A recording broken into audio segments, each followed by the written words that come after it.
Ike has a cape with an elaborate design on it. It's the seal of his group of mercenaries and is quite intricate. It could be a nightmare to replicate it, but I used a simple method that created an accurate and good-looking result. Unlike Marth's cape, I wanted to make something that looked more worn and rugged. First, I needed to find line art of the seal. Although a simple Google search of Grill mercenaries would result in several suitable images, I'll link to the one I used in the description. While I used the graphic app on my iPad, you can use any imaging program to scale the design up. I believe I chose to make the width of the image equal to 80% of the width of the fabric I was using for the cape.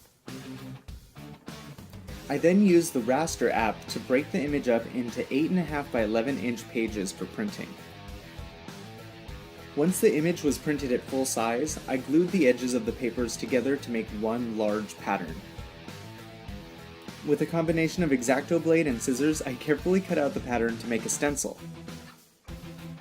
Be warned though, because the design is actually made up of 3 different shades, you'll have to get clever with some of the areas, specifically the lettering in the middle section of the scroll. With the stencil cut out, we're going to move out into a well-ventilated area so we can make a mess. I placed down some plastic to protect the fabric from getting too dirty. I then smoothed the fabric out as flat as possible. I then took my time placing the stencils on the fabric. It's helpful to occasionally lightly spray over the paper with water. This causes the stencil to stick slightly to the cape.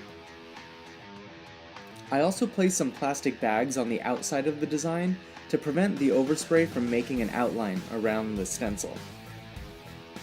Once everything was set, I dusted over the whole design with black fabric spray paint. Spray several feet away and allow the paint to fall vertically. If you're too close, the aerosol will blow the stencil out of place. Coat the design as best you can and give the cape a couple hours to dry. I brought the dried cape inside and hemmed the edges of it to prevent unnecessary fraying.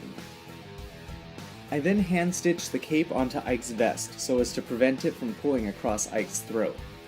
I then fastened the front of the cape with a small metal buckle. The final bit of work was to weather and distress the bottom of the cape. All I did was take a pair of scissors to the cape and tear at it indiscriminately. With the cape torn up, I used a mixture of black acrylic paint and water to dirty up the bottom. Don't get overzealous with the paint though, since it'll lighten up as the water dries. And there you have it, a simple yet rugged looking cape with an accurate emblem. If you found this video helpful, be sure to like it, and like always, don't forget to subscribe to see future videos.